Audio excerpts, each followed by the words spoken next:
You know, if you're trying to distance yourself from somebody and you look at it, you don't want them in your immediate family. So it can't be your parents or your brother or your sister. So it has to be a cousin. And it can't just be a cousin because your cousin is still related to you. And if you really want to distance yourself from them, it has to be a little further than that. So your cousin's friend. If you don't know by now, I'm talking about Nicki Minaj and her fateful account of her cousin's friend unfortunate incident with what she says was a side effect of the jab. Some people don't like the term the jab. I heard some people say that they don't like the term the jab, but I presume one of the reasons many people like to say the jab or the shot or find some other way to say it is to get around some of the technicalities there are right now. And some people are very worried about the false information out there. So the the censors could get very serious around too many mentions of certain words. So I guess that's part of the reason. But what would you know, our distant relative Nicki Minaj brought Trinidad into the forefront and into the world highlight once again by mentioning that one of her cousin's friends had a very unfortunate incident with his balls and, and it becoming some sizes too large and rendering him impotent.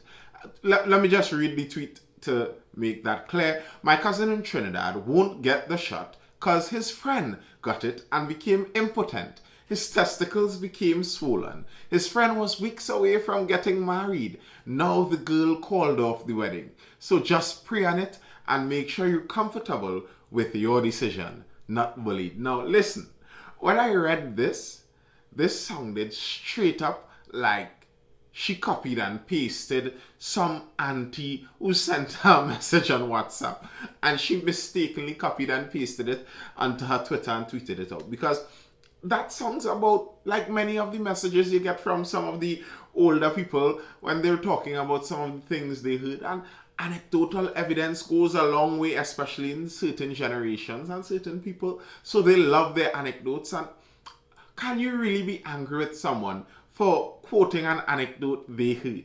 How much can you want to censor something like that? And is it irresponsible of her to say something that she heard? If she heard it, she heard it.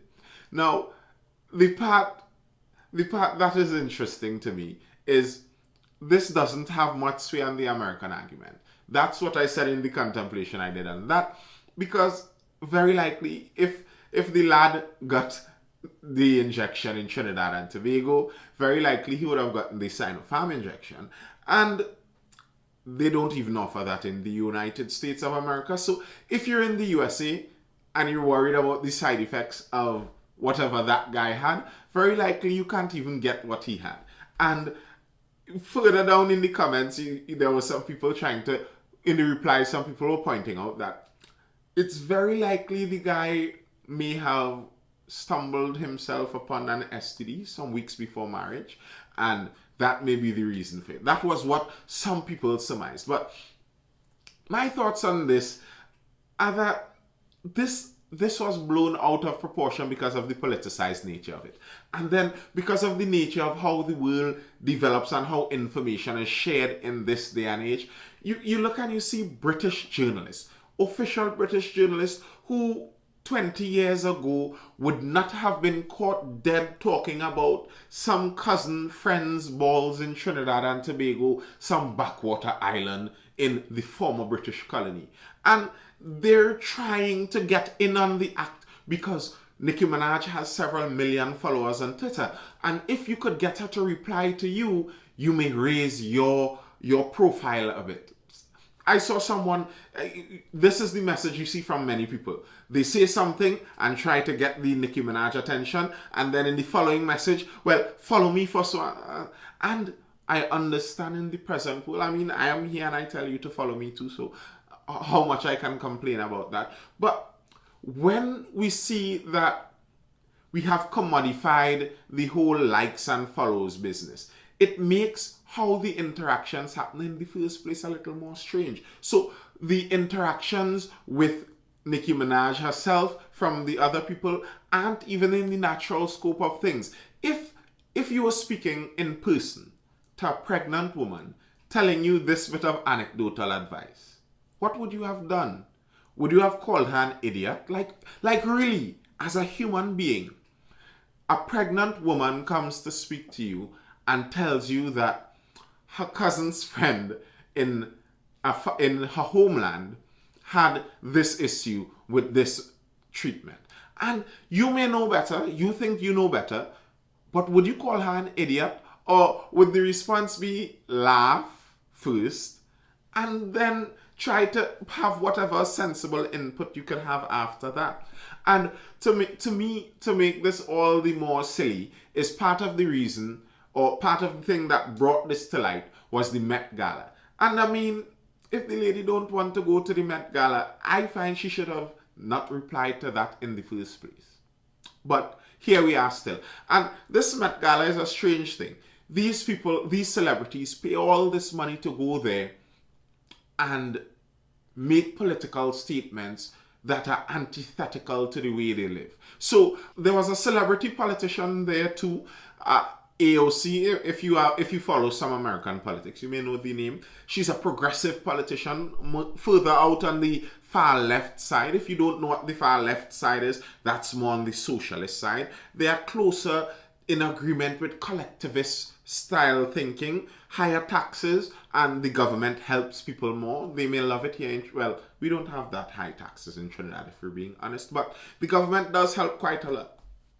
And she went to this event where it cost $35,000, $35,000, let me pronounce that clearly, a plate. And she went to that event in a designer dress with "tax the rich" boldly written on it, because that's such a political statement. You go into the area where all the rich people are and say "tax the rich" while you smile and eat with them and knock glasses. Like, really, who believes that? Well, millions of people do, just by the way. And tax the rich comes straight back into the Trinidad politics also, because tax the rich was also what the movement for social justice. The MSJ in its own right may be considered our left-wing party of sorts, because they are based on the unions. They would have stronger collectivist mentality in how they want to deal with things. And that's one of the reasons, because let it be known, I've made that clear before, that I don't agree with the socialist style, and it always leads down a certain road. And it's strange to me how so many of these tax the rich kind of people and take the taxes from the rich first usually end up wealthy. So something doesn't quite seem to add up. That tax the rich, but they are the rich. And they remain the rich while saying tax the rich. And one of my problems when we talk about taxing the rich is not taxing the rich, because generally speaking, people could get along with that mentality. People could get along with that idea. You look and you could feel in society that things aren't running quite fairly. You could feel that many of the rich people could get rich a lot easier, and many of the poor people or poorer people are struggling and circling. Part of that is just reality and how things work. If you have more resources, it's quicker to make more resources, and that's just reality. But there are systemic problems too, and you could feel that. So wanting a higher tax on the rich is understandable. And part of the argument also is that, especially in the industrial side of things, if you're wealthy in a country, chances are you are using more of the resources of the country. So it could make sense, there could be an argument that you pay more into the country. Fine. But here's where my problem is. As I said numerous times already, where does the money go? When we're talking about tax the rich, we're not talking about take the money from the rich and distribute it to charities, or take the money from the rich and give it as cash distributions to the poorer people. No, we're talking about take the money from the rich and give it to the politicians, and they give us their word. They promise us that they will distribute it so fairly and take care of everyone like they've never done before. And I wonder if the politicians couldn't have managed a budget at the amount of money they have now, what amount of money would be enough for politicians to manage a budget? My theory is, just like the US, if you look at the US, how their budget runs, as they get access to more money, the politicians would just spend more and spend more and spend more. There's no upward limit to that. The upward limit to that ends in, and this is the dramatization, how dramatic the American politics gets, when many of those on one side of the American politics, every time you say anything about a social program or the government helping anybody, they're quick to shout about communism and the authoritarian takeover of the government. But it does seem like a lot of the government's monetary policies and how the government functions leads inevitably to that point. If the government decides that they need more money, and they always need more money, eventually it ends with the government controlling all the money and they controlling all of the economy. And my question, and I think the question that Trinidad and Tobago has to answer, and this is beside a lot of the discussions with the property tax. I was going to go through some of the articles with the property tax, but I'm talking, so see what. One of the independent senators, just to make that point clear, because I wanted to make this clear, one of the independent senators that raised her part in the debate of the property tax, the independent senator, her name was Shri Sipasad. I made sure and I checked her name against the Integrity Commission's name list, also no filer's name list, and her name wasn't there. So her contribution is noted. But I think a lot of what Trinidad has to decide is which part along that line of total government dependence and total individual independence do we want to be along? Where would we be comfortable? And the reality is, this is the reality. Everyone wouldn't be comfortable at the same point along that line. Some people would prefer more government help, and some people would prefer more individualism. As a society, we are a maturing society. We are now coming of age. And I think a lot of the questions that need to be asked are of the nature of how do we exit from one of the terms that we do love in the Caribbean, the echoes of colonialism. And I think many times when people talk about the echoes of colonialism, there's a fantastic art piece in mind. You're thinking about somebody doing a descriptive essay or somebody doing an interpretive dance about the echoes of colonialism. But I think the echoes of colonialism lie more obviously in how our interaction with government and state is. Many people seem to still have the view that the government is there to take care of the citizens. I don't think that's a correct view. The government is hired as representatives of the citizens to manage the affairs of the citizens. So if they are mismanaging it, they are not doing their job. And you should be paying attention to how they manage it. They are there to manage, and they are there to manage on our resources. So it's not a matter of they demand more resources and we must just give it. No, it should be that we evaluate, are these people spending the resources that we have already put into their service, that we have already put into their care? Are they spending those resources with prime efficiency, even with the littlest amount of efficiency that would give us the faith to give them more resources?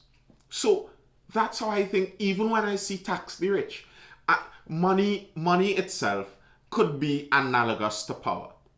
It isn't literally, but money is of sorts power. People love to quote in the Bible where it says, the love of money is the root of all evil. And some people forget that it's the love of money.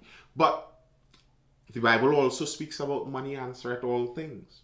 And the rich hath many friends. The rich have a lot of friends, and money answers all questions. And who wouldn't like a lot of friends, and who wouldn't like their questions to be answered?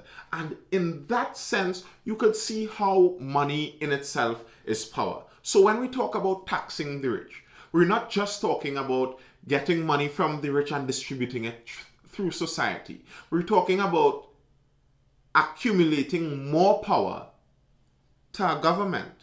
The government gets a larger ratio, a larger proportion of the country's resources to take care of. And that's more power in the hands of the government. And do we trust our government enough to give them more power? And do we think that everything we need as a society requires government?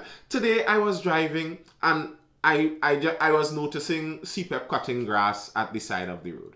If you don't know, CPEP is the group that cuts the grass around Trinidad. They work generally on a contract basis. Contracts awarded from the government. And the contracts go generally like this. Let's say $100 is allotted to contracts. $99 goes to the contractors and the administrators, and $1 shares up between the people actually working at the sides of the road. And when you look at a lot of what CPEP does, it's important work. But sometimes CPEP is cutting grass in front of someone else's property. You could have cut that grass yourself. So would we rather, as a country, a simple example as this, would you rather to go outside and cut your grass for yourself, or pay the government, give the government more resources, more power for them to do it for you? Now, before I finish today's video and today's podcast, as I was saying, I'd like to go through some of what the independent senator was speaking of, just because her name was clear on the Integrity Commission's no filers list.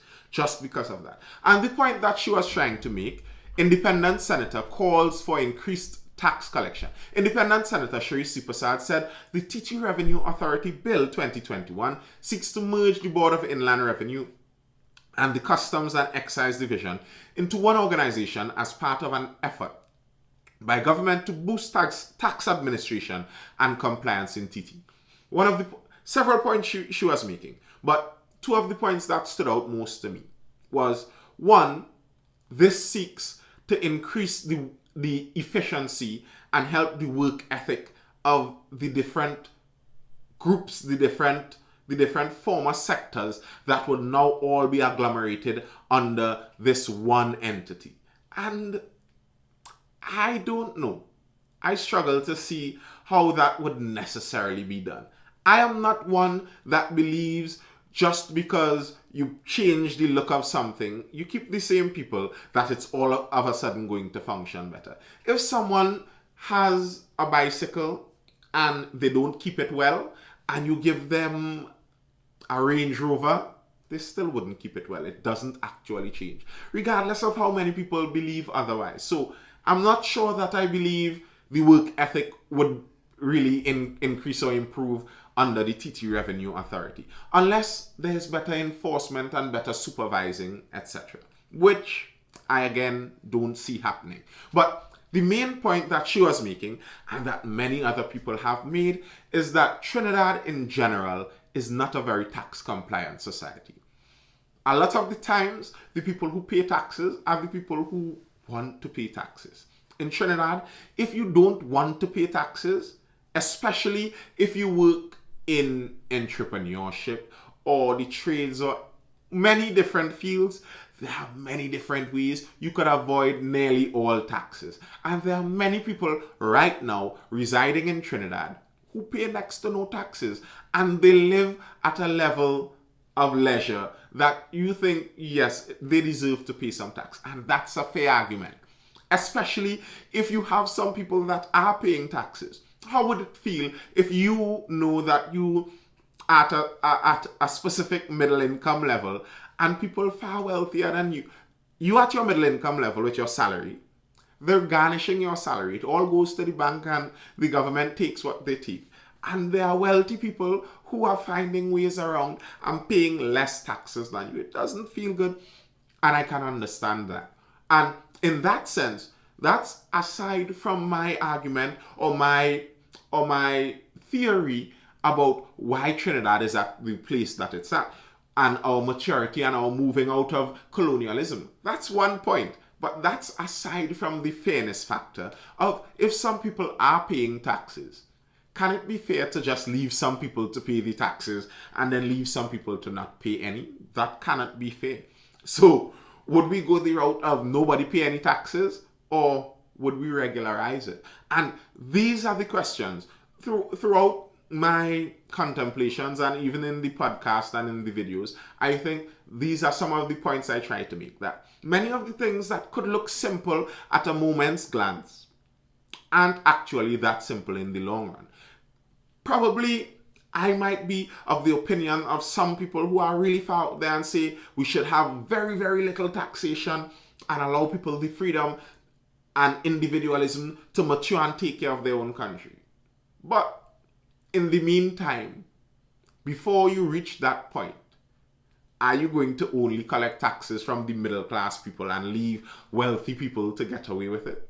Or should we, in the moment, because we all know taxes are going to remain here, should we in the moment still seek to find a way to streamline this process and make it a lot fairer?